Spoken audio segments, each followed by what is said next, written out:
Okay, at 5:30 on March 31st, 2026, I will call to order the monthly meeting of the Plan Commission of the Village of Sister Bay. Roll call. Shampoo here. Idler here. Bell here. Maxi here. Harf here. And Bordeaux is excused. So can I get a motion to approve the agenda as presented? So moved. Second. Motion by Heather, second by Champa. All those in favor? Aye. Opposed, motion carried. Okay, meeting minutes from February 25th, 2026. Any additions, deletions, subtractions, corrections? So I noticed one grammatical on page 5 of the PDF, line 15.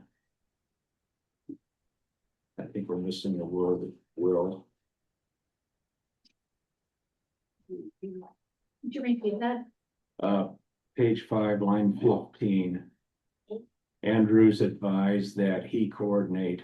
I assume it was supposed to be that he will coordinate with Bay Lakes. That was the only edit. Okay.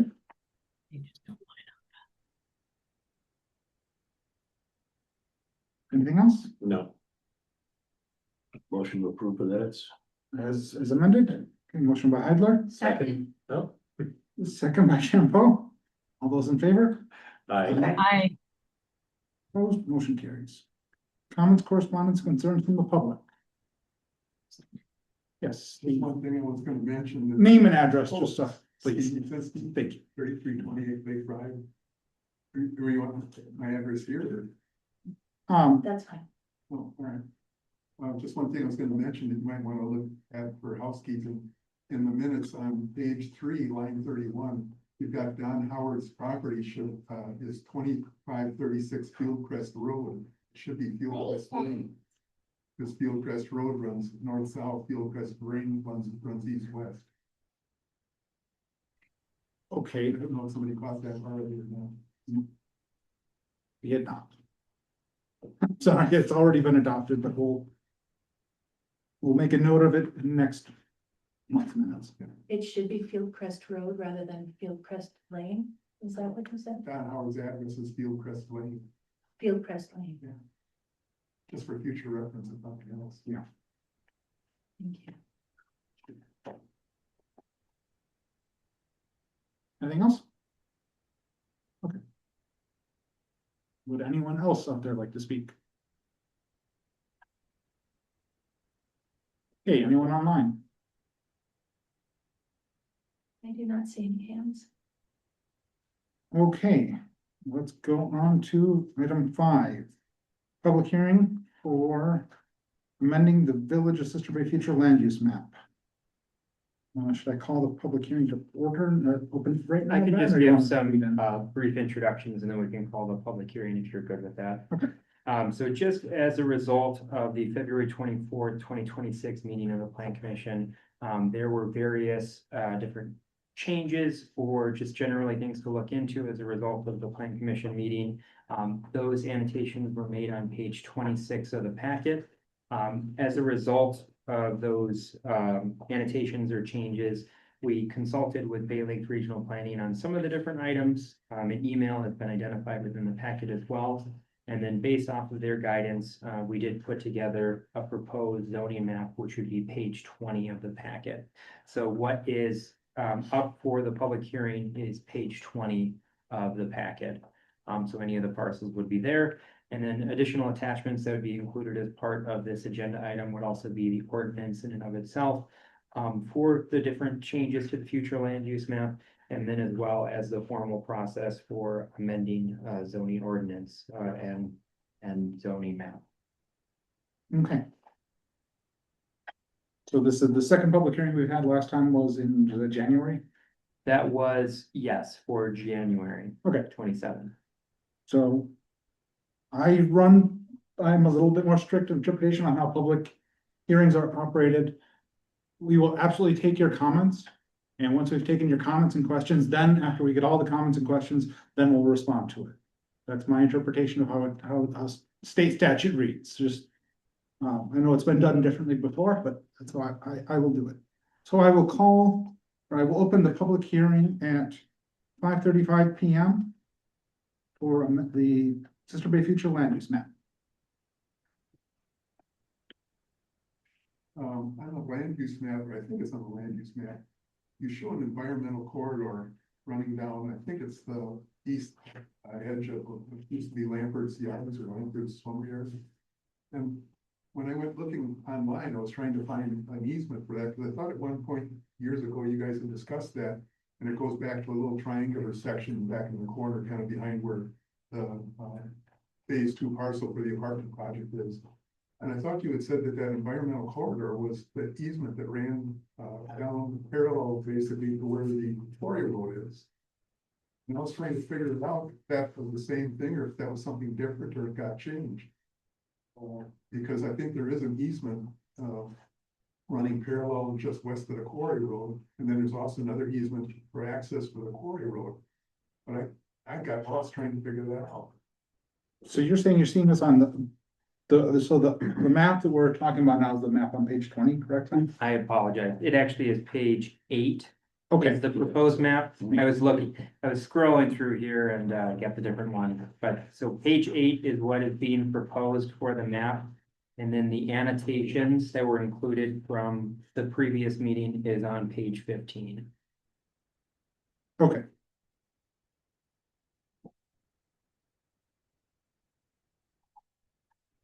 I just want to understand your question, Steve. So you're talking, It's a thin green line that runs down the property back into kind of sort of behind where the phase 2 apartment project parcel ends.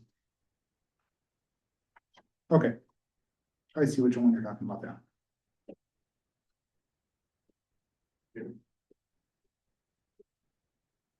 Anyone else?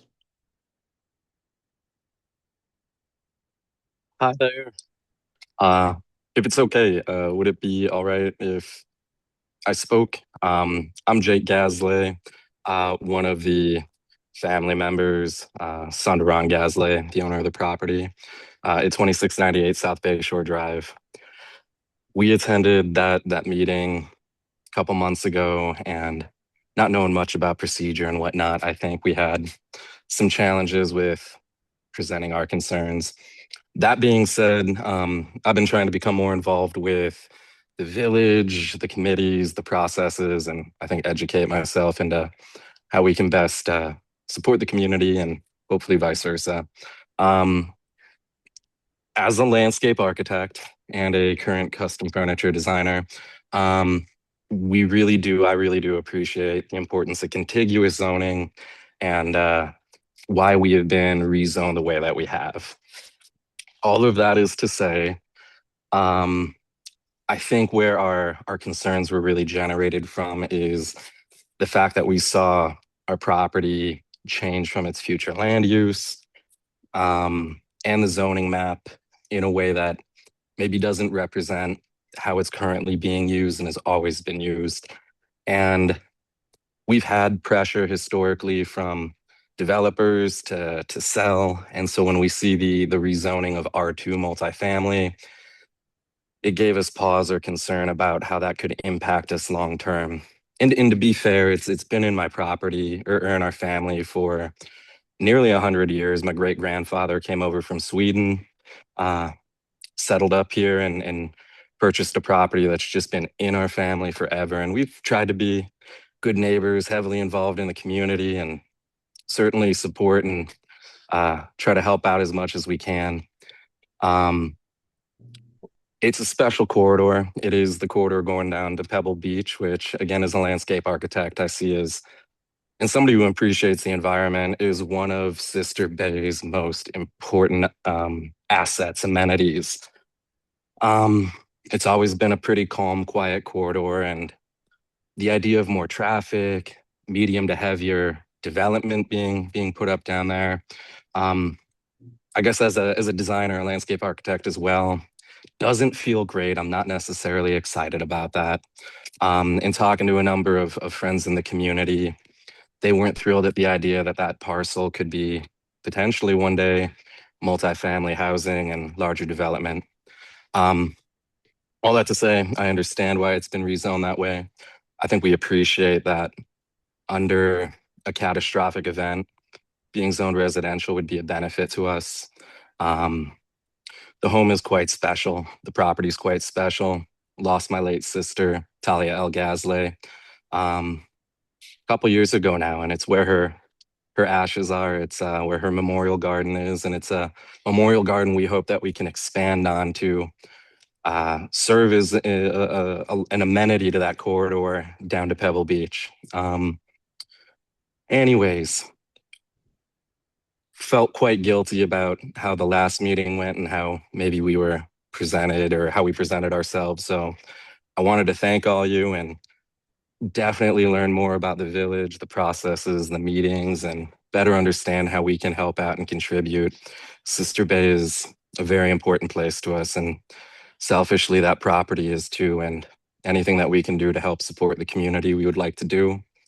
Lastly, I'd like to say, as we've taken my late sister's full estate, small estate, we don't come from a lot of money. We're not somebody looking to put up a mega mansion out there. That home's got a lot of character, talking to people, it's known. We spent my late sister's estate gutting that home for hopefully another 5 generations. Um, and anything that we can do to help keep that character as it has been, we would seek the village's help and support on.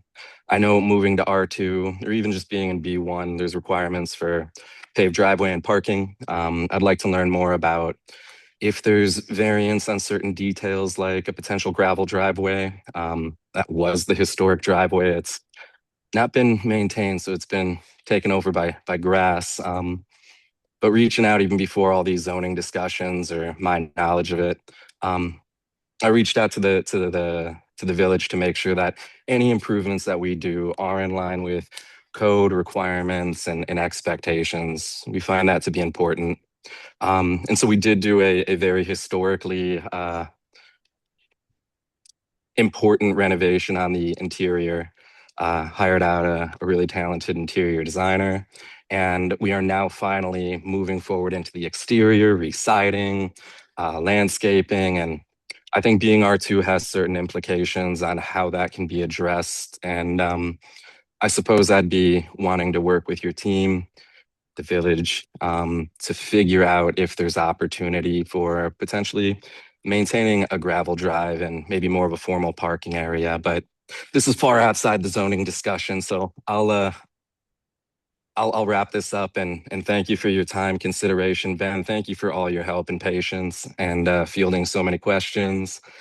Nate, I look forward to hopefully cycling with you sometime. And Skip, you're missed. I'm over at Icon Modern right now. I work over at Jason Lewis quite a bit too. So um, I don't know. Thank you all for everything. And I don't know if my father wanted to add anything. I hope that wasn't too out of line.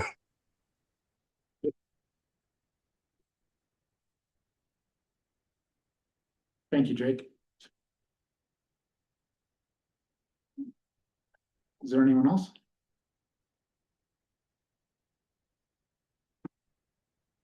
Okay, at 5:43 PM, I will close the public hearing. Okay, so let's get to Steve's question first. The environmental corridor. That, I mean, we've seen these maps a lot of different times, and I remember really looking at that, the comprehensive plan. And I think that's where it came from. And Steve, was this on 2649 Bayshore Drive? Is that what you're? That little triangle piece coming back? Yeah. Yeah, because there is an environmental easement or whatever the green on the GIS map is, it is there. Just along the I believe that is actually an easement. It's a driveway easement as well.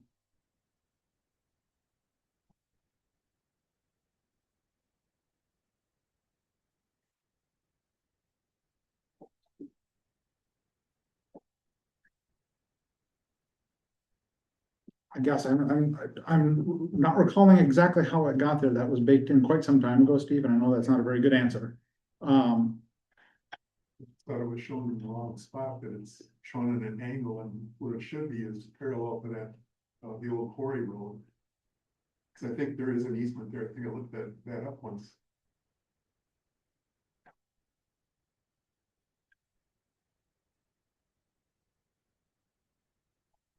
But on the zoning and land use maps, they don't go into that one with detail, do they? Then, and the easements end up on, Yeah, I mean, whatever is within so all parcels should be included if it's recorded within the GIS system that the data is being held in. this is what he's talking about, is that Yeah. grade. Yeah, you see it on the GIS, it's just a little different shape. Yeah, And I don't, I think to your point, Skip, I don't know if you're gonna get that detailed down on the future land use map. yes. If it is slightly, I'm not gonna say inaccurate, but imprecise like that, is there any ramifications to that, Ben? I mean, just administratively, I could just make a note for the GIS folks at Bay Lakes Regional Planning to see if they can make any corrections to to what the line work is in GIS. Or could we simply state that it's going to match the easement as is shown in the GIS? I mean, Yeah, either way, I mean, yeah, in either case, it's really more administrative if it's still the same easement that's being shown, but it's not quite the same shape. It just is more of an administrative action to correct that. okay. Any other discussion at the plan commission? On the zoning map, This is the future land use. Okay. The zoning map. I'll have I'm to- sorry, another- yeah, future land use. Yeah. So along the highway 57. There's a couple of properties, got the parcel numbers, I didn't put the address on. That were put in this current map into the commercial. And when we had looked at the zoning, they were divided as business on the front, residential on the back. Shouldn't we keep that uniform?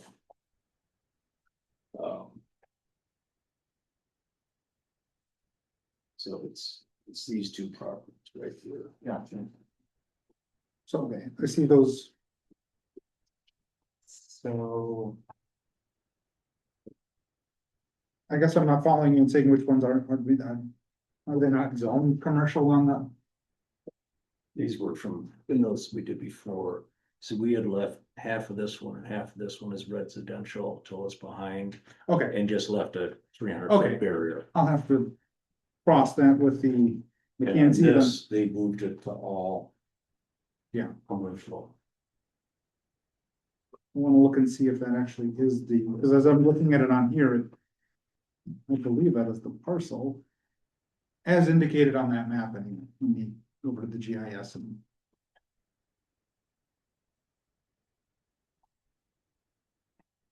so I guess, Skip, in terms of the reference number 7 for the annotation, I believe that for those two parcels, the intention at the last meeting was to include that remainder as the commercial designation. So are you saying something different? Or the I area? thought the discussion was based around not making the whole parcel commercial because of the size of it. That it was allowing a commercial buffer along the highway, but that those were large enough properties that they could be subdivided.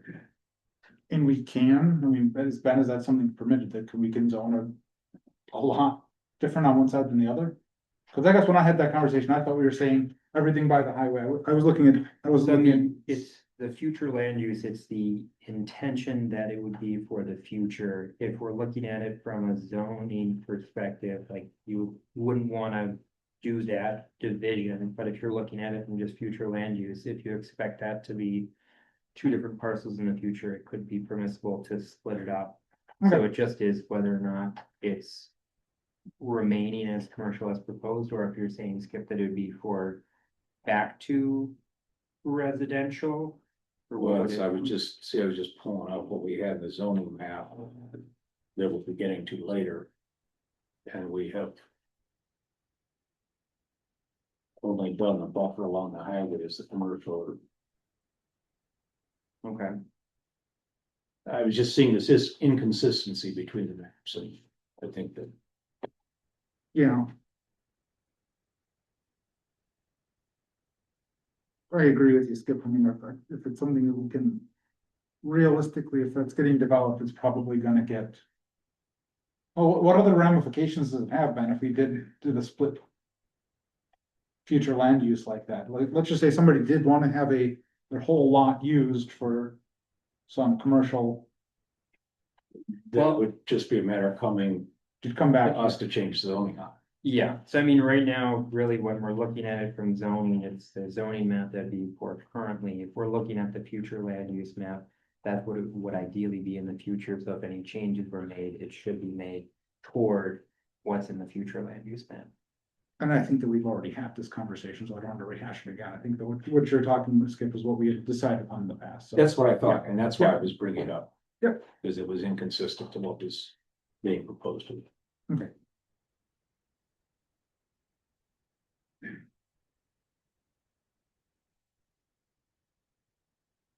Okay.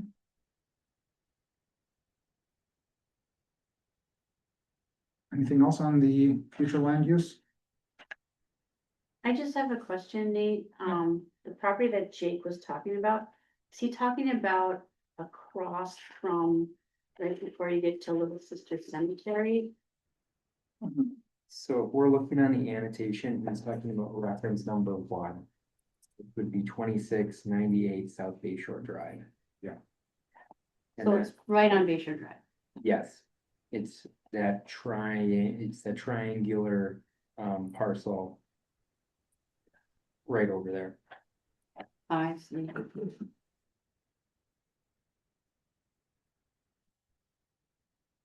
So something that I'm thinking about Jake's comments, one, I appreciate that he came back to have those comments. Thank you, appreciate that.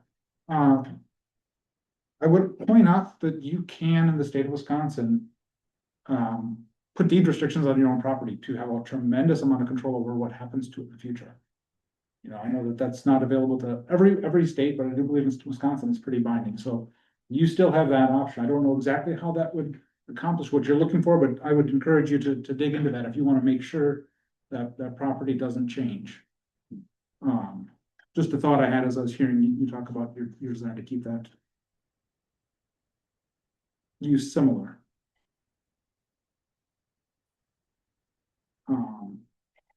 Okay, Patrice, were you just looking to identify where it is, or okay?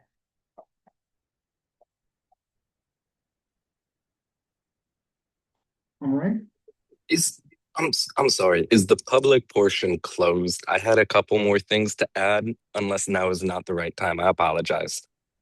The public portion is closed. Okay, I would Sorry. absolutely love to talk to you though, Jake. I don't want to discourage public conversation, but I'm just trying to make sure we're doing this a little bit more orderly.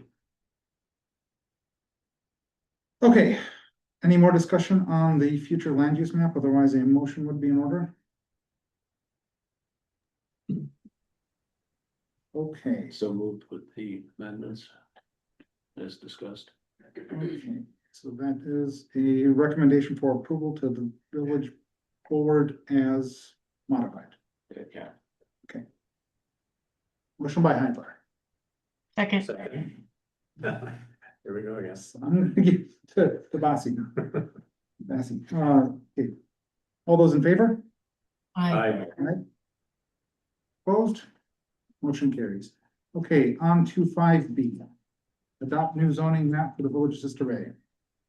All right, so very similarly here, we do have the proposed zoning map similarly in the February Plan Commission meeting. There was various different annotations that were made to the zoning map. We did consult with Bay Lakes Regional Planning on the ones that did not have consensus. And we updated, or the village updated in coordination with Bay Lakes Regional Planning for the map that is proposed on page 20. And then the annotated version of the map is on page 26. So any of the reference changes or the items that did not have consensus would be listed within the annotation there. And then I would recommend that this could be opened for the public hearing for any input. Okay, and at 5:55 PM, I will open it for public hearing. Yes, Steve. I got a couple things. On page 20 of the proposed zoning map, it shows that Glen Lane property where the apartment complex is. It shows the front half or the east half of that property is R2 multifamily, which actually matches with the future land use map. But it shows the back half or the west portion of that is B1 general business, which does not match with the future land use map. And I thought that this discussion would come up sort of piecemeal over the years. And I don't see that being every general business because a residential project, phase 2 was already proposed for that parcel. If it was gonna be business, there's no main thoroughfare back there and there's no visibility from Highway 42. And if you didn't build that road, which I guess is about $300,000, why would you buy that as a business parcel? And if you didn't build the road, then the only access is through an apartment complex to get to a business parcel. That doesn't seem to make much sense. And then when I was reading on page 4 in the minutes, I think it was Denise that was talking, and she said that the phase 2 parcel should be R2 multifamily residential. So the entire parcel would line up with the land use map, but then somehow it seems like either it got forgotten or you guys changed your mind, or maybe it was different discussion. But something doesn't match there. You're, B1 business May I doesn't make interject? any sense. Yeah, you are remembering what our discussion was. I think when this map got drawn, they missed that because that was one of the items that I had for our discussion. okay, But they just, okay. Do you have anything else? no. Okay. All right, anyone else? Would it be okay if I put in some further input on this, with it being the zoning, not land use? If you're talking about zoning, now would be a good time. Awesome. And I don't suppose it's really a request, as Ed mentioned. I think we appreciate our property changing to R2. I did want to highlight, in case there would be consideration to move that to R1, I think down towards the end of Pebble Beach, that being all residential, it just seems like a very residential neighborhood. But more than anything, I guess I had questions more than a request about some other properties that may have changed with zoning in ways that I don't think I understand fully. For example, I don't know, where did my notes go? Here they are. Let's see. I'm so sorry.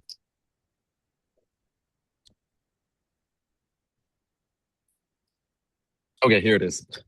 There's several properties that I think are more R2 that do seem to be existing as spot zoning. And if it's okay, I could give you the addresses and then go from there. 10885 North Bayshore Drive. You know what? Pardon me. That was a whole different property, but Pheasant Park Resort at 2236 Mill Road seemed to be spot zoned as B1 and R2 districts. The Glen Estates at 2523 Glen Lane seemed to be zoned as R2 and an R1, B1, R3 districts. And then I had a question about the Cove condominium just across from the old Fred and Fuzzies. I thought I remembered that being R2 zoning originally, which seemed to make sense with it being the condominiums and the kind of development that was. But I believe that actually changed at some point to be R1. And I was curious about like what that process was and how that can be zoned as R1 when it would seem to be an R2 development, but I don't know what I don't know about that. And I'm also not trying to stir up trouble for anybody. And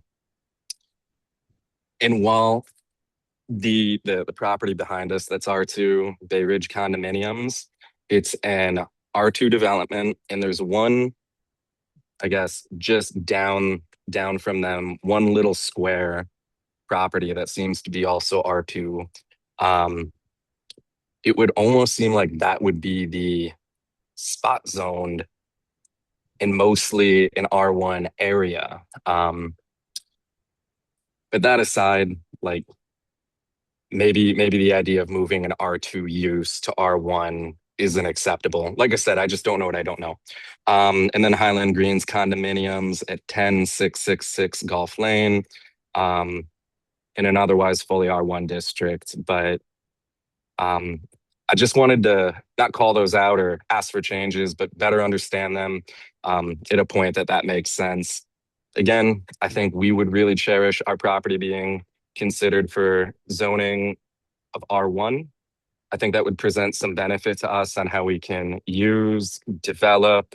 It would reduce quite a bit of financial burden on not potentially having to pave so much of our drive if and when we rework that. I believe maybe it's more of an apron off the road if it's an R1. Maybe I have that wrong completely.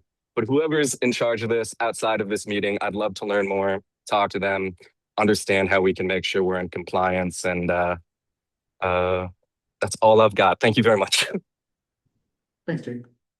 I got some notes on the two. Hey, anyone else? Just gonna add, that, section in the minutes that I was talking about, going up to R2 multifamily, that's on page 4, lines 11 to 16, if you guys want that for reference. Okay. All right. Okay, at 6:02 PM, I will close the public hearing. So I think Steve's first question, I think you already had on your list yet. I did. I think we'd all kind of looked at that because we've talked about that one a few times there.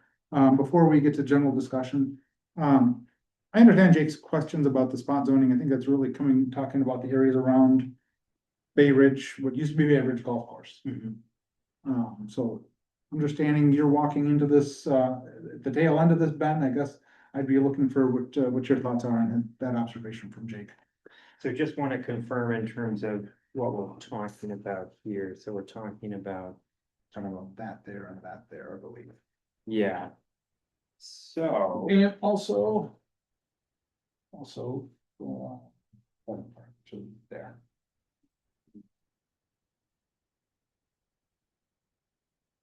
yeah, so I mean, in terms of the spot zoning, I mean, for the most part, we're talking about the countryside parcel, which is intended to meet the larger parcel size requirements within the area, but otherwise the remainder of the parcels within that existing area are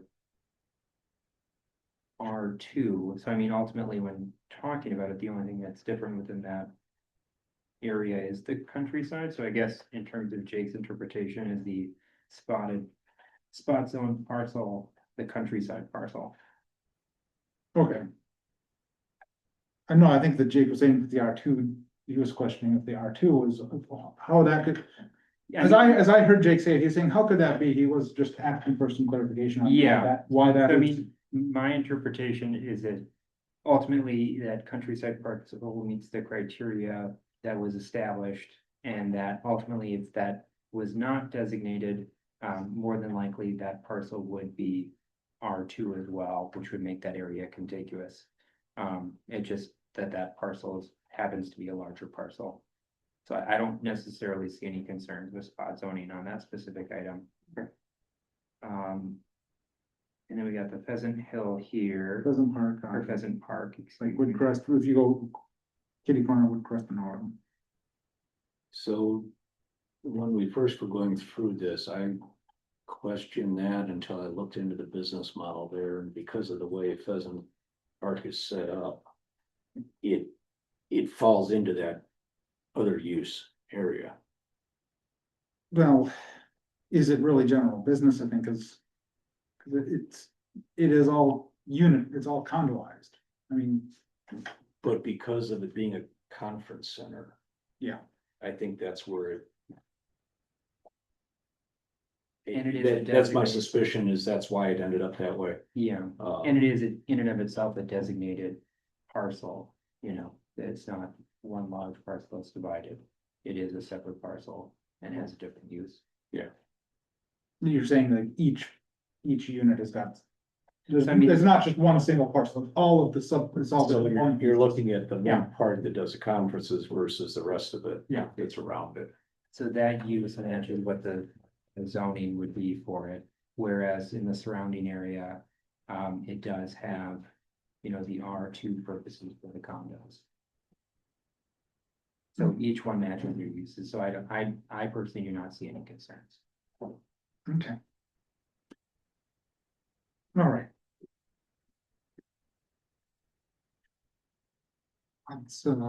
Let's go on to board discussion then. What you got, Skip? So, I mean, we already brought up the Glens, and I think that was one that they just missed when they redid the zoning map based on our discussion and minutes and everything. That second property that's owned by the same company that is listed as commercial here instead of R2.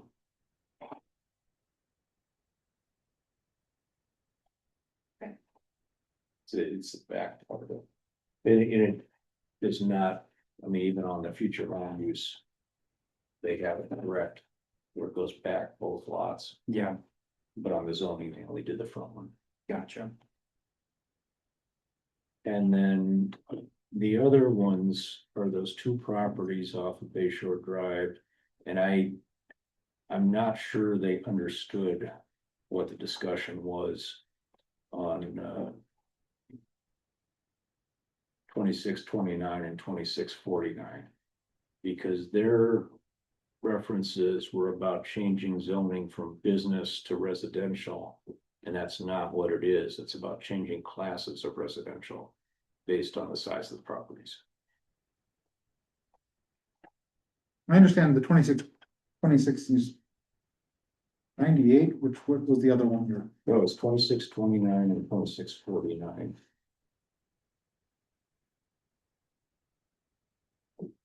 Okay, And those are both currently residential. They are contiguous to residential. But they're not large enough to be in the countryside zoning. right. And that was why my proposal was to change them to R1 and R3 because of the lot sizes. That's where they fall in accurately.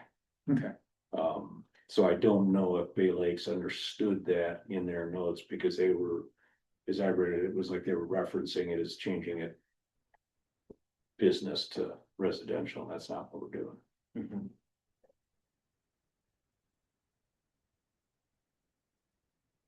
okay.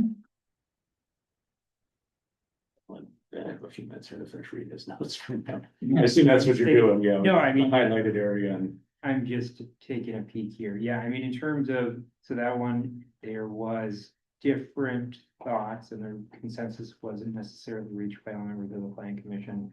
So in terms of the deferment to what it was deferred to Bay Lake Regional Planning on their opinion.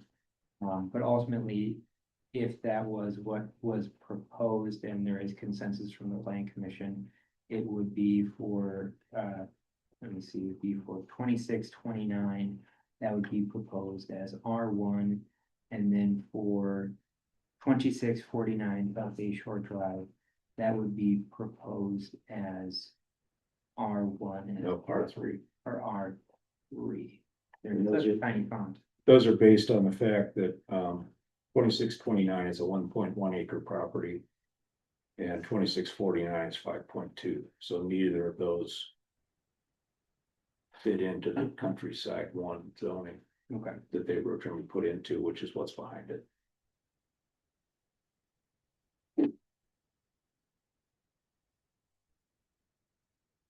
So all I was recommending was that we clean up to make the zoning accurate for what they currently are.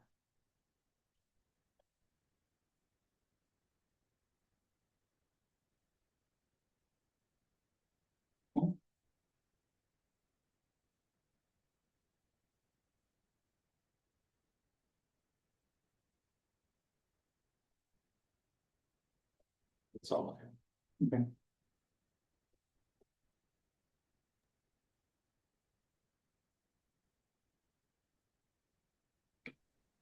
I had expressed some concerns with the woodland overlay district. I'm still not crazy about it. As far as I'm concerned, we've already baked this, has come along pretty far. So, yeah, I don't think it's time we need to keep pushing this forward and make sure we're getting all the changes we asked for, not change it again fundamentally. I see the couple changes on woodland that makes it a little bit more reasonable. Still, I'm uneasy with, the methodology that was used to overlay it. So I don't know if anybody else has any thoughts? Nope. Okay. The motion to recommend to the village board. Anybody want to make that one? Well, we Motion by got Hydro, a question here. No, I just was saying, just in terms of the three changes, I Oh. just didn't know if you needed anything for the motion. I mean, however you want to be worded, but the amendments as discussed. yeah, this is the Okay. amendments of stuff. That works for me. Yes, that's my motion. Okay, motion by Hydro, Second.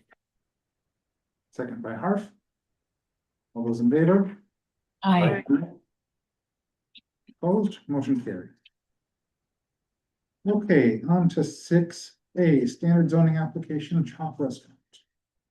All right, so we do have Chris here to discuss or answer any questions as part of the application. But overall, as part of the application, Chop Restaurant was seeking to install an outdoor cooler at the rear of the principal structure. The cooler would be positioned against the building but not attached, and it would be replacing where the current dumpsters are located. Based on the request, the plan commission would be, they need to have an exterior modification site plan review and architectural review. Just wanted to make a few notes here about the zoning district and permitted use. So this is in a B3 district, which would be considered as a permitted accessory structure that meets the applicable dimensions. The proposed cooler would be a conditional use accessory structure because it's customary and incidental and subordinate to the principal restaurant use and is located on the same lot, consistent with the ordinance. For the accessory structure standard, just wanted to make a few notes that based on the PUD designation, it does have a 0 lot line designation, which does come into play as part of the review process. And then there are a few other things about the accessory structure that are met as part of the application as well, which is that the accessory structure would not exceed the height of the principal building. It does not. It would need to obtain a zoning permit if it's over 120 square feet. It's the intention that a building permit would be obtained. And then as part of this, it is located on the same lot as the principal structure as well. Then the other parts of this application are that the proposed fence would be removed as part of this, and that the proposed accessory structure would be screened with a paint that would be similar to the exterior of the principal building. And then it also would be have landscaping that would be proposed as a trellis to cover up that as well. Just making a note here as part of the application that where the dumpsters are currently located on site as part of the site plan, those would not be there, and that the garbage services would be shared with the Door Hotel. So with that, like I said, as part of this, we're really looking to have a site plan and architectural review to ensure that the accessory structure is properly screened, and that the landscaping plan also does provide that as well. And then as part of the plan commission review, it's a little lengthy, but as part of the packet, it essentially outlines what the objective for this meeting is. So with that, I'll refer to the full application that's included within the packet. More than willing to answer any questions on the village staff side of things. Otherwise, Chris is also present to answer any questions about the application as well. Anything, Chris? No, I think Ben covered. Thank you, Ben. Appreciate it.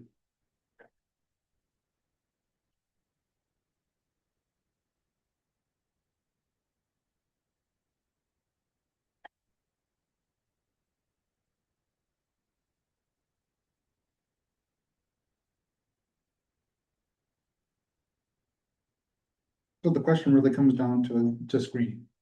It's one of the big components of this. Yes, so as part of this, we would need to make sure that what is being proposed matches what the exterior structure of the principal structure is. And then yes, whether or not the landscaping that is being proposed would be considered fully screening what the accessory structure would be.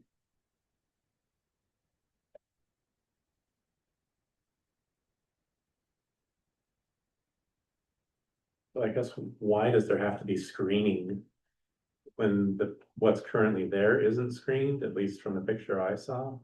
Well, it's poorly screened. It's screened. That is screening. So That's, it's wood, yes. Yes. okay. So that Okay. The screening I understand, and I think from an aesthetic purpose, this looks fantastic. It's a great improvement over what was in the current situation. The landscaping, I guess I'm wondering, why do you need landscaping on it? So that just is included as part of the code, for part of it. So it just depends on what is there to assist with this screening. So the landscaping can just provide some,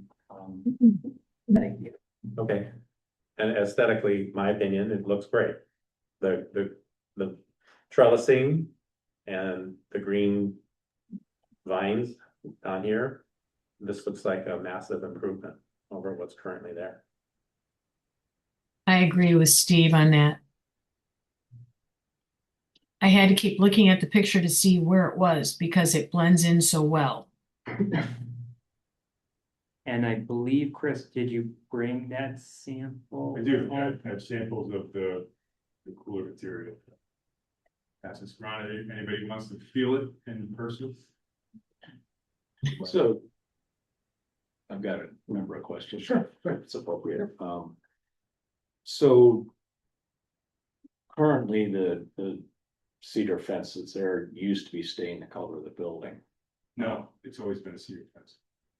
It's got a little bit of red tint to it still, not much left, but No, it was never stained. okay. It's always been.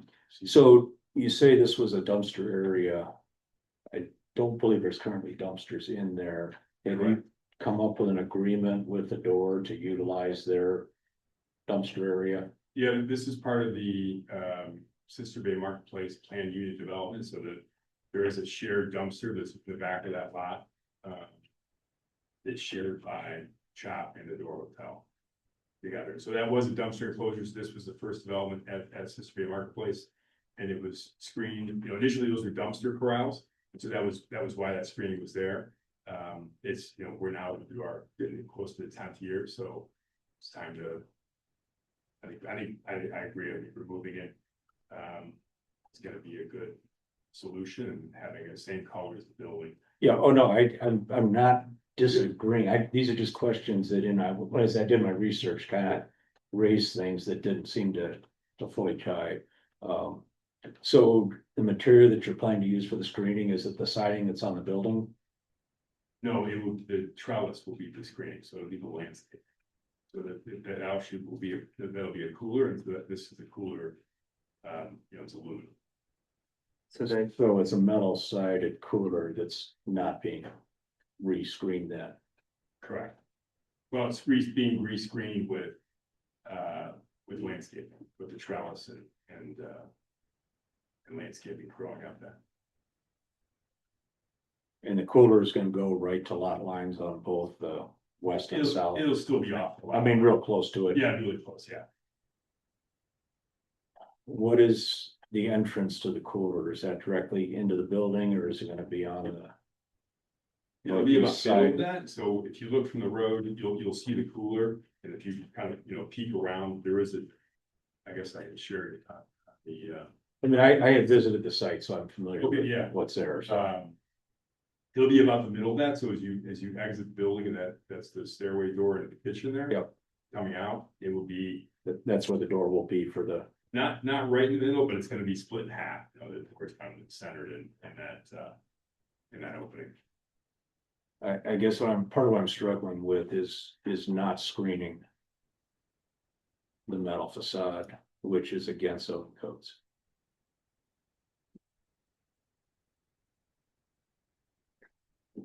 Nate, Yes, I have a question for Chris. Is this material that's on the cooler, is that have any potential to fade in color? It's aluminum, so. Yeah, I'm sure everything has potential, but I would think it should maintain its coloring.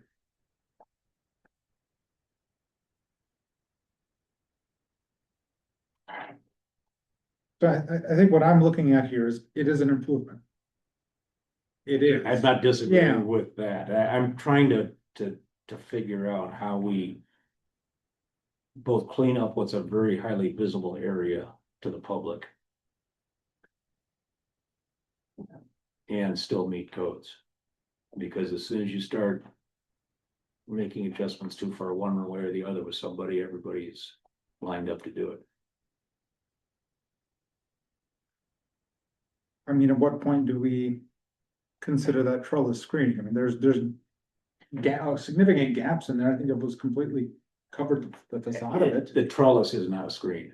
So I think just in terms of the exterior painted is also considered a screen that would be matching the exterior structure. What's there is that it's grappling with having that painted metal. Is having metal, which is not. We've had numerous things that have been rejected because they're metal. Yeah.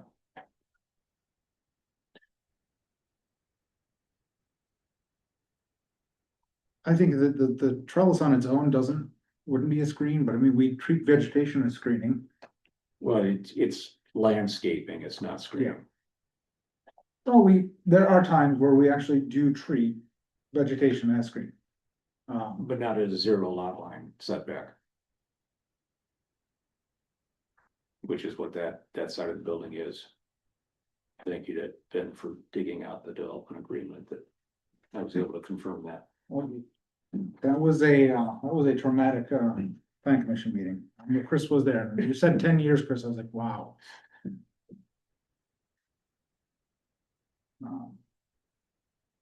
But also, wow, what a chance Chris did take on us too. That was not, was an empty lot for a very long time. Yes. I mean, it seems like this is a case where having the freezer there certainly supports your business and it is, I understand that is needed. I would like to see it screened with the same basic material that the building is. You can do some landscaping with the trellises outside of that.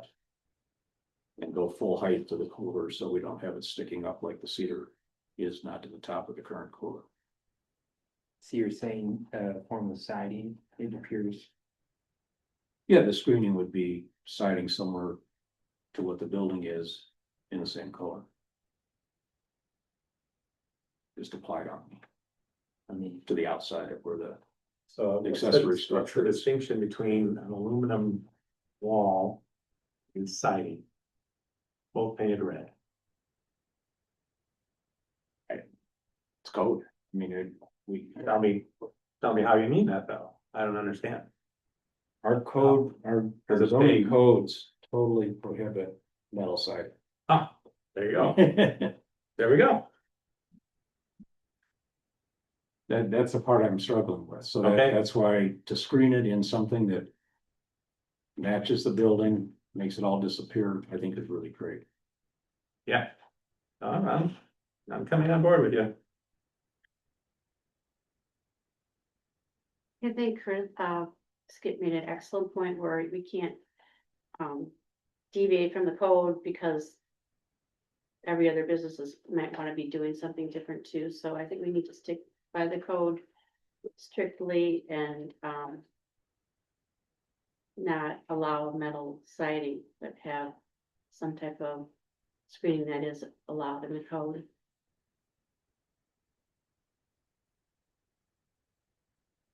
So. I think to your and Skip's point, it's. Elaborating on it a little bit, it's not this that is the challenge or the problem. It's the next thing after that and the next thing after Right. that. And I'm not sold on, I'm a little bit skeptical on our policy on metal siding. I think that there's room for revisiting that, but to do it now is not appropriate. You revisit the code, you don't do it piece by piece. You gotta be thoughtful about it. I agree with you. Metal siding is becoming more popular and attractive. So down the road, And the finishes are becoming more durable. They didn't used to be. right, But instead of saying, okay, well, we think this is good, let's be thoughtful about, okay, well, this is what we want to see in metal siding, not this one works, and Yeah. we end up being a little bit arbitrary, unfortunately. When you do that, so.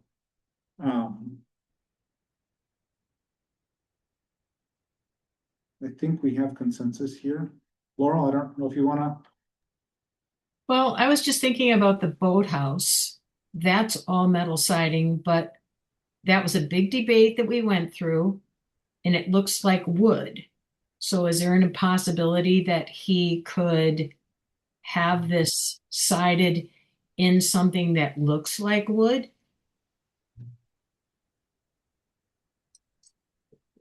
That's before my time, so I don't. Well, just in my opinion, when looking at the code, the intention. Again, this is in my opinion, is not intended to make it look like wood, it's intended to make it look like the exterior of the principal structure, so if it I know, looked- but your argument is you don't want to have metal. So we've already let a big building, new building go up that's all metal because they came with a product that looked really good. Even though it's metal, it appears like wood. Unless they can put siding on this. I have one other question. This is completely enclosed, isn't it? what do you mean, like with this exterior Is this wall? like is it a cube with a top on it? Or is it open? Yes, it is completely enclosed, so Okay. there's no open components. Okay. So it's a roof. Mhm. I think that the other thing about matching the exterior is. Having no texture on there also makes it stick out a little bit, and we're looking at a rendering on here, so it's not. It's probably gonna make it look a little more plain than it otherwise would, but I think there's still, you could do a little bit more to match the outside. Just when you look at it, you have. The siding and then you just got a flat panel there, that kind of makes it stick out a little bit. Try and look at the code and if it looked like wood. I get your point, Skip, of like, that's what the code says, but there's the actual. Being so rigid about it can be problematic, and I really wish we would, and we probably will revisit the code on metal siding soon. And I don't disagree with you, and I also agree that this is not the time Yeah, to dive into that. But I mean, it is listed as an exclusion for facade material. Is that I'm sorry, I No. asked a question, so it is listed as a excluded material for the initial structure, but this is an auxiliary structure. Is it? Accessory structures have to meet the same criteria. Yeah, so then screen, let's just say just to provide alternatives. The screening is a way to cover the metal that's there. Right. You got it. So if we used a fence then, so use the same fence and just redid the fence, is that sufficient then? what do you mean if you? The cedar fence, you're saying? Yeah. Because we had this exact conversation back in 2016 about it. It was like it had the wood it had to be, the side, it has to be 6 feet or less. You can have a taller fence than that. This is an 8-foot cooler. It's an accessory structure that's, needed for the business. And so if we just went ahead and put the fence back up, a 6-foot wood fence, is that, are we good with that? Just trying to get, Yeah, it seems like where we're at, you're not liking the trellis idea. I can, agree to that. I'm just trying to see what consensus will be. And the trellis is great landscaping. I mean, it's an accent that I think is a benefit, but it's not something that screens or hides the cooler.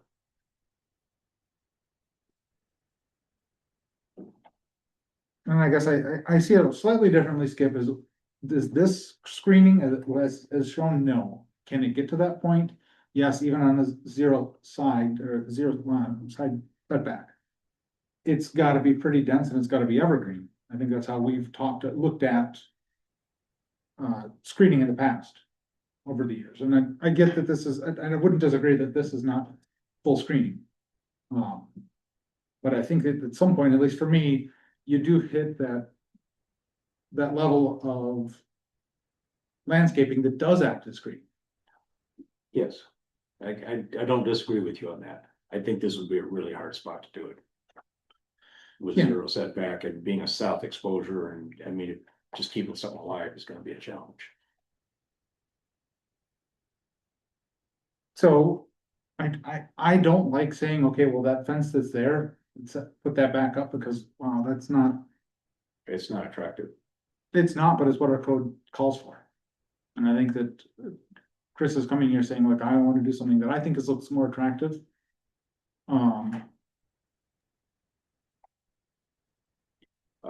I think that in a perfect world, it would just be screened with siding similar to the building. And Yeah. So I think a more reasonable ask would be say, okay, well, if we want to have it. We're gonna ask to put that fence back up, let's have it painted to match the building. That's something that we should ask for last time. You really want to paint it red? You want to see your fence painted red? If you want it to blend in, It's never been painted red. I mean, it's been there for 10 years now. I don't think that's gonna be attractive. I guess well, we all want the community to look amazing. This is the whole goal here, is to have this. I get that, Chris, and I know you're looking at it more than I am. But I know, so I'm just, like, I don't see how painting it red, because now you're going back and saying something different that we've had for 10 years. It was never painted. Which I just don't feel like that's gonna look attractive to have a red fence in the back of the building. That's gonna match the building, but that's. Yeah, we're here to follow code, but that's not what was the initial, direction we had for this. I just think that doesn't make any sense to me to paint it red, because they talk about the trees on fading. That's definitely gonna fade. You're gonna have, it's not gonna look great. Well, I don't think that matches the building.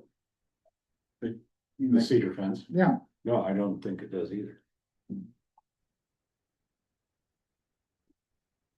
That's why I see, I mean, I'm not hearing any response to my suggestion of possibly doing siding like the building as the screen. I like that idea. Is that something, Chris, that you think you could work with, or is that?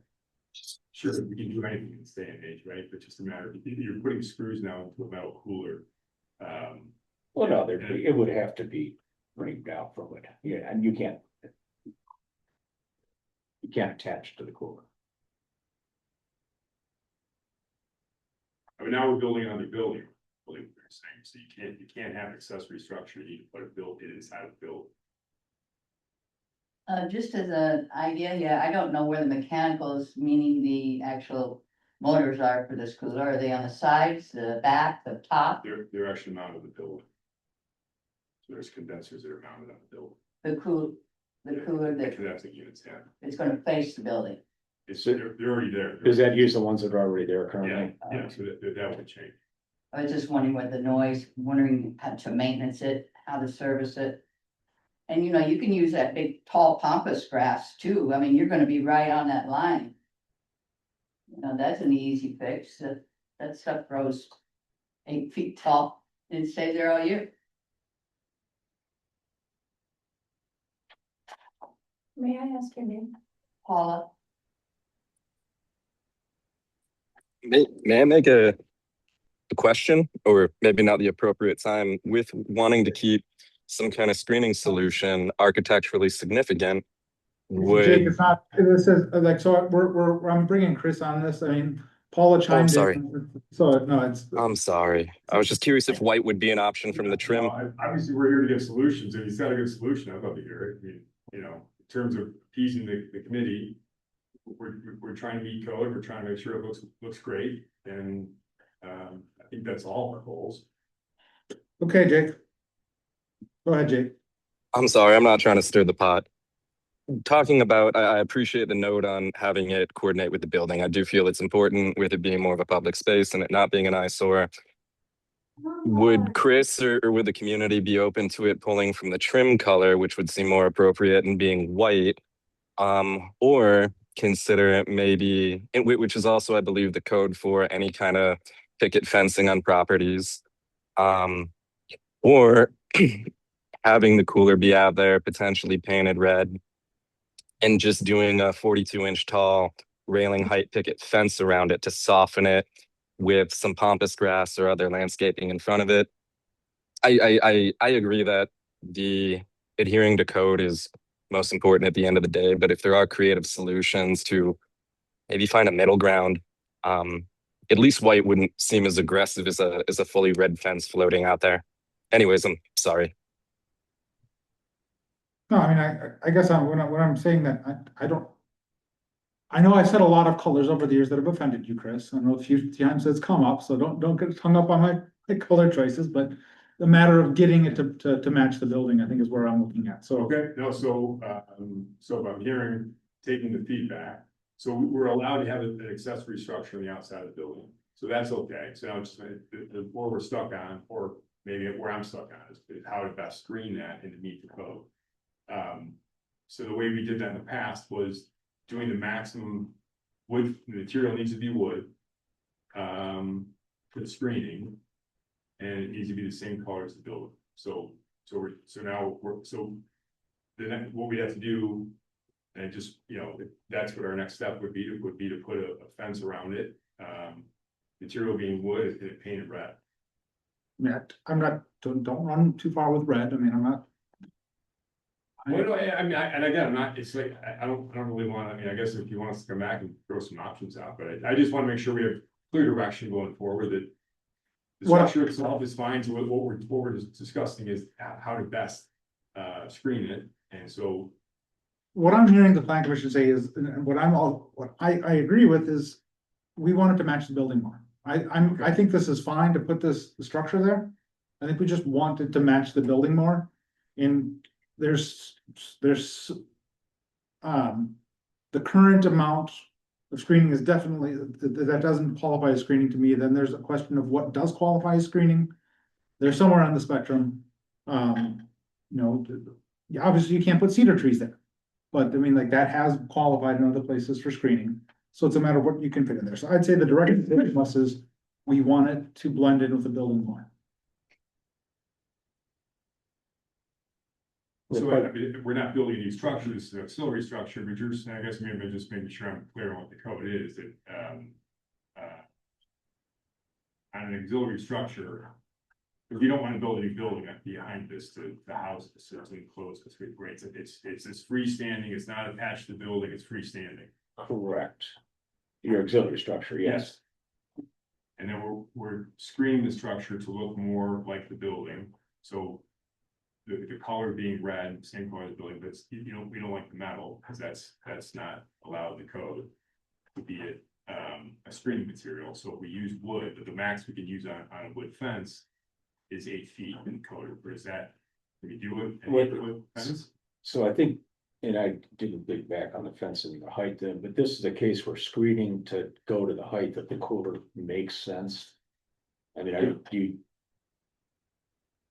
agree, or, I mean, I'm Yeah, trying to have it as I discussed. think I have a dumpster enclosure at the Sister Bay Marketplace, I think that's probably, it's an 8-foot fence. Yeah. So, To have an 8-foot fence. Now I just wanna make sure to do it in a way that actually doesn't, it looks good.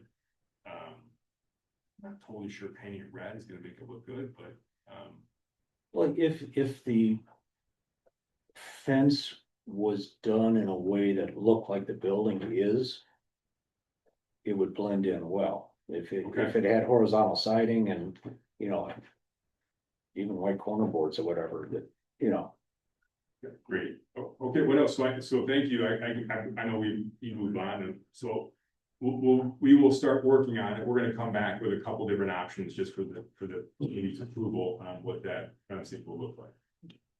For final approval. I had another question for you on the dumpster. The Yes. dumpster's not changing at all. There is no dumpster there. Okay, yeah, so I'm saying like, there's no change to that. This has already been using the Door Hotel dumpster. That's already been happening for years. Yeah, it's part of the system in the marketplace. Sure, I just want, Yes, yeah, no, that wasn't clear in the document, so you're right. no, it made it sound like there was a dumpster there and there wasn't, so. So I guess the only reason it was called out is just because when we're talking about the build set, it was just Yeah, no. clearly identified on there, so it's not the use, I'm not saying that, just that that's where it was for where this current accessory structure is being proposed. Right. Okay, Great, thank you. and is there an agreement for use of those dumpsters in place within the marketplace? Cause it was either the Potter Development Agreement does say that needs to be there. It's probably loose, I don't know. Okay. Technically, I think since he put it together, I'm not sure, I know the, parking was one of them, but I'm not sure how that. We've just been operating that way, but Okay. I don't know if it's, so yeah, probably should tighten that up a bit. It was one of those things I tripped over when I was looking into things, Yeah, so, okay.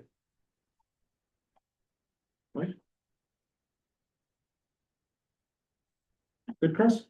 yeah, no, yes, thank you. So just to confirm, we're gonna come back next month with just a confirmation of what that screening material will be. Being 6 to 8 feet, Yes, different options, great, thank you. yes. We'll get you on for, as long as you get it in time and all that. Absolutely. You're familiar with that dance, Chris, Yep, yep. all too well. Chris has been very good for that, so. Yeah. I wish it not be a problem. Okay, Thank you. on to the courtesy review for parking requirements. Review spot the Door Hotel. Right.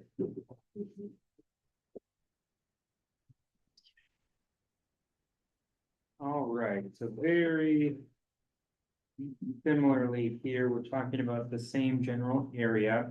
So Chris, prior to moving forward with the proposed spot at 2335 Mill Road, he wanted to include a courtesy review to confirm the different parking requirements that would be available as part of the proposed spa facility at that site. So something to keep in mind here is that the proposed facility would be about 2,500 square feet, and it's expected to accommodate up to 20 patrons. It's located within a B3 downtown district, and it is considered a permitted use for the spa within that district. So as part of the different regulations, there is one loading requirement for a loading space that must accommodate for commercial uses.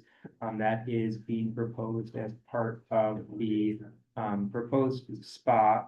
And then there's different methodologies in terms of the different parking requirements based on what you're looking at in terms of square footage or the number of patrons. And then the application is potentially seeking an adjustment to allow for the availability for shared parking between the proposed spa and the use of the Door Hotel. So ultimately, when talking about it, we're looking at determining the methodology and then talking about the adjustment that could be available. And this would be the basis of seeking guidance for when the actual application would be submitted. Okay. So how many, if we chose to, what is the maximum spaces we can credit? The 3 credit, or is there anything else beyond that we can do? Well, is that already used up by the door? the 3 space credit, because it's not, if you use it in a contiguous dual operation, you can't use it for both. Well, it's a separate use. I mean, like, because it's a separate lot, it's a separate business, I would say that it would still be eligible. I thought it was because they were planning this as an extended activity of the door. This is, I mean, this is a standalone use on a separate lot. And this is, I know it's a separate lot, this is but lot. it's all part of that hit visit lot. And Part of whatever it is, it's the little one between the Yeah. driveways. Is that lot 9? Yeah. Nice. Hey, wow. So when looking at it, it does reference what the shared parking can be accomplished as part of that adjustment. Oh, there. Nate, can you help me understand how the parking is currently structured with that lot? Oh, boy. That is a really deep I- question. I'm thinking that, but No, and it's extremely valid. We're working through that process. This has been something that's been dealt with at Parks, for a couple of years, and at the board, it's come up to the board a few times. The village owns part of that lot, the Door Hotels owns part of that lot. We gave Chris credit for a number of those spaces in the development agreement. So we said, okay, that parking lot is behind you, you can use those spaces, those count for you for your planning calculations. are those the permitted ones or that are around the perimeter or? It's, I don't know if we actually delineated which ones in practice, but there's, Well, right now, they're, all the ones on the perimeter are marked as permit only. those, so if you look at the lot line on there, some of those are actually on the Door Hotels. The others, there are some of them that are marked that are. I'm just looking to see some of them that are marked are actually on the village's side, but as part of that, The ones that they were given to account for their, yeah, we said, okay, these are yours to use, you can count these for your planning requirement. Okay. And I think it was, Chris, how many was it that the village allocated? There's, I think 73 total spots, 20 was allocated towards CHOP. And so there's 73, 51 was allocated towards the hotel. Okay. Of total. Well, Skip, no, great question. You mentioned about the dumpster use. We've been, talking to Zeke about this. We first went to go, and I don't know if you want me to lay down this history here, but we went to go purchase the lots. We first purchased CHOP, did the CHOP building, and then Zeke said, hey, why don't you do the hotel? And we'll just, and I said, well, we need to acquire everything to get all this done. And he said, well, you can do all that, but you can't buy these 2 lots because the village, there's something going on there. And Dave Leno, when he was the president of town, I said, this is really tricky because I'm pulling up, I have in front of me, this is the first thing I did December 12th, 2017 was just ask about parking. The reason why I'm here today is to ask about parking, because we know this is a big deal. I'm not going to go through any plans to go through all this process, and you need to tell me that we go through this parking. So it's been really complicated. I brought it up to the board a number of times. Yeah, I'd love to get it resolved, I think, for everybody's case, and I think hopefully we're working on it. Getting close. This is not moving as fast as anybody wants it to, Chris, but I do think it is moving forward. So I think with this use on the spa, you could say it's used only for the hotel, and I think at that point, we could argue that, well, that it's for hotel patrons only. I would love to see it used for the community as well, so others could use it. So with that, then you would say, well, if it's used for others, where are they gonna park? And then that's where you get into the park conversation. So, but to answer the question, I think it's 73, 74, 20 are allocated towards CHOP, and then 52, I think, are for the hotel, and there's 2 that are like, that aren't actually allocated. And then of those 52, some are on the door, of the Sister Marketplace that was purchased for the Door Hotel. The other is that lot 10 and 11, that's owned by the village. We have the development agreement that says that these will be used for patrons of the hotel. We did go through a whole, meetings like this where we went through and said, this is the lot, this is how it's gonna be broken up, and we got approval on that. We just restriped it a couple of years ago and made sure we confirmed that everything is, you know, it was in accordance with our everybody's agreement, so we've been, but yeah, I'd love to get this straightened out, so. You know, Thanks for the education. Yeah, no, sure. Being newer to it, You'll get to just deal with that a lot more in the next year. How much, I mean, as Chris would love us to deal with this in the next year, and I think we will. It'll be Yeah. at the board. Well, we're out of compliance, but it's a big grant thing. We don't want to pay that back, it's a village. Yeah, we got some things going, working through here. Great. So yeah, getting back to the parking point, so I guess the first question was, you know, is this there's one space for 300 if it's a business slash recreation use, or it's one space for patrons if it is I think I had that backwards, retail sales and customer service, it's 1 per 300 for business recreation, 1 per 4 patrons. So it just depends on the designation that would be used within the code and the interpretation based on those. how many staff will be there max at any one point?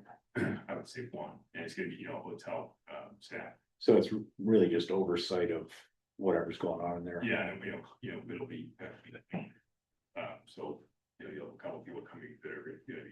They'll float from hotels and not Yes, designated just for the spa. correct.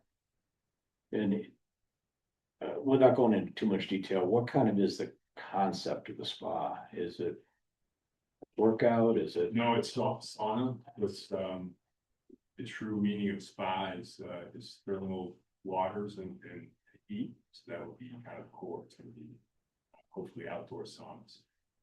2 outdoor saunas with water features, Okay, so it's just people coming, using and leaving, yes. essentially. As I'm looking at this use, this seems like there's a very heavy overlap with the hotel customers. I'm not gonna say there's not gonna be somebody else that won't come in there occasionally, but. And correct me if I'm not seeing this the way you're seeing it, Chris, but I think that you're gonna have some people that come from walking off the street. But most of the customers are gonna be coming from the Door Hotel. Would agree, yeah. So I mean, I think that we credit the three spots there. I think that pushing any more parking in that area. It just makes the downtown less downtown. There isn't room for any more parking spots. I don't disagree with you. And I think that our code says it has to be within 400 feet, and there's definitely a lot of spaces within 400 feet. Yeah, there was not any concern about meeting that criteria. It was just whether or not it applied. And then it would be considered the shared parking for both of those. I also would say to elaborate on the shared customers, the ones that aren't gonna come, that are gonna come off the street, they're also not gonna be. Typically, hotel lots get busier towards the evening. I think most of the people that are gonna come to the spas are gonna be in the morning or afternoon. So I also don't think there's gonna be a lot of overlap on that, based on my experience with them.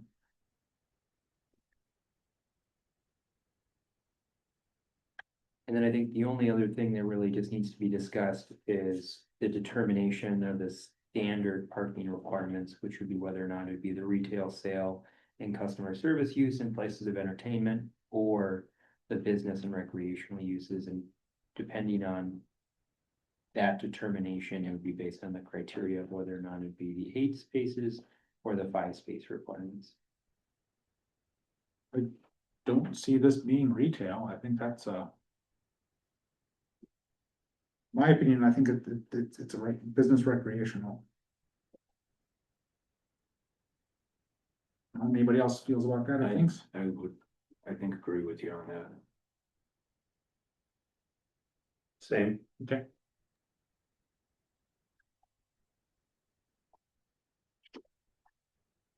So what do we mean, we had this discussion that's on the record, is that enough time? What are we? Yeah, so I mean, just in terms of the courtesy review, so I mean, this is on the record to refer to when the actual application would be moving forward. And then the determination would be that the parking requirements would be based on the business recreational uses for the 5 space requirement. And that it meets the criteria based on the plan commission review for the seeking 3 spaces for the adjustment.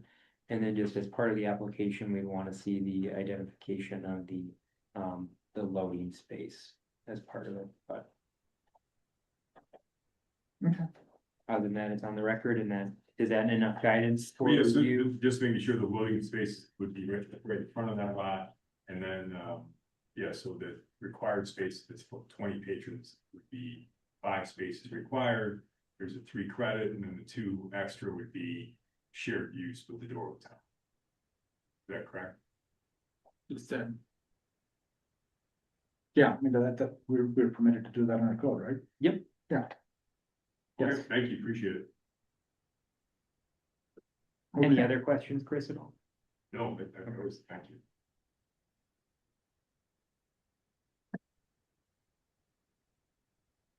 All right. I'm just curious, do you think you'll be back to us in a couple of months on this, or what is your timeline?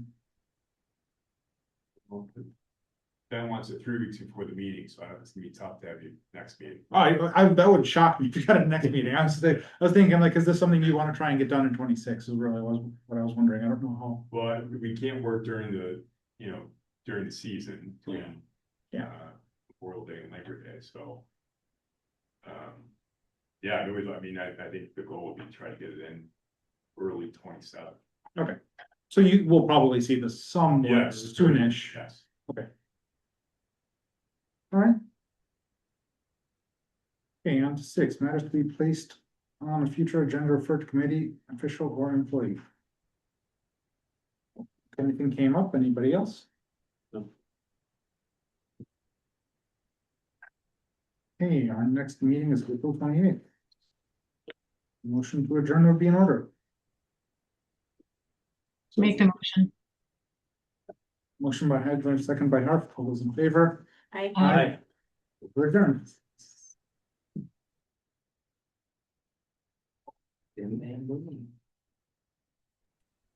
Thank you. Thank you, Jake.